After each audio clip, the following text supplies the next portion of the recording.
America आणि Iran यांच्यातल्या युद्धाला जवळपास 2.5 महिने झालेले आहेत. यातले 40 ते 45 दिवस हे प्रत्यक्ष युद्धाचे होते. तर 8 एप्रिलपासून दोन्ही देशांमध्ये शस्त्रसंधी सुरू आहे. आता तर दोन्ही देश एका ठोस कराराच्या उंबरठ्यावरही आलेले आहेत. अशात इराणच्या नेतृत्वाचा चांगलाच कस लागतोय. कारण अमेरिकेनं केलेल्या पहिल्याच हल्ल्यामध्ये इराणचे माजी सर्वोच्च नेते अयातुल्ला अली खामनी यांच्या संपूर्ण कुटुंबासह इराणचे महत्त्वाचे नेते मारले गेले होते. बचावले ते फक्त अयातुल्ला अली खामनी यांचे पुत्र मुश्तबा खामनी, तेही जखमी अवस्थेत. जखमी अवस्थेतच त्यांना रुग्णालयात दाखल करण्यात आलं, त्यांच्यावर उपचार करण्यात आलं. पुढे त्यांना इराणचे सर्वोच्च नेते म्हणून निवडण्यातही आलं. मात्र हेच मुश्तबा खामने आत्ताच्या सध्याच्या काळात महत्त्वाचे निर्णय घेत आहेत तरी कसे, ते आहेत तरी कुठे, असा प्रश्न उपस्थित झालेला आहे. अर्थातच अमेरिका आणि इस्रायल या दोन्ही देशांच्या प्रगत गुप्तचर यंत्रणांना अद्याप त्यांचा ठाव ठिकाणा कुठे आहे हे कळलेलं नाहीये.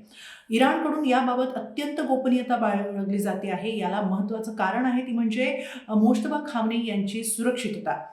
कारण अमेरिका आणि इस्रायल दोन्ही देशांकडून मुश्तबा खामने यांच्या जीविताला धोका आहे. दोन्ही देश अगदी हात धुवून मागे लागलेले आहेत की मुश्तबा खामने नेमके आहेत तरी कुठे.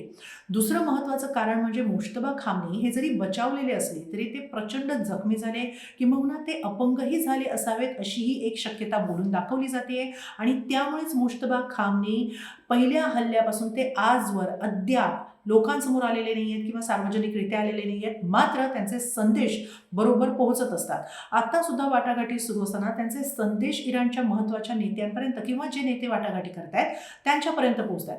पण मग हे पोहोचतात तरी कसे? थोडक्यात इराणच्या नेत्यांना ते कुठे आहेत हे माहिती आहे? नाही.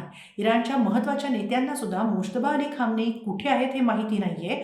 कारण मुश्तबा खामने आपले सगळे संदेश एका ठराविक पॅटर्नच्या द्वारे या सगळ्या नेत्यांपर्यंत पोहोचवतात. आणि तो पॅटर्न म्हणजे मानवी साखळी किंवा दूतांचं चक्रव्यूह आखून त्याच्याद्वारे मुश्तबा खामने आपले महत्त्वाचे संदेश इराणच्या महत्त्वाच्या नेत्यांपर्यंत पोहोचवत आहेत. म्हणजे आता वाटाघाटी सुरू आहेत. त्या वाटाघाटींमधनं सुद्धा कराराला त्यांची संमती असल्याचं कळतंय. मात्र कोणत्या अटींवर तयार व्हायचं, कोणत्या नवीन अटी घालायच्या, कोणत्या गोष्टींवर माघार घ्यायची, हे सगळे संदेश मुश्तबा खामने कळवत आहेत. ते केवळ मानवी साखळी किंवा दूतांच्या चक्रव्यूहातून, अशी माहिती समोर आली आहे.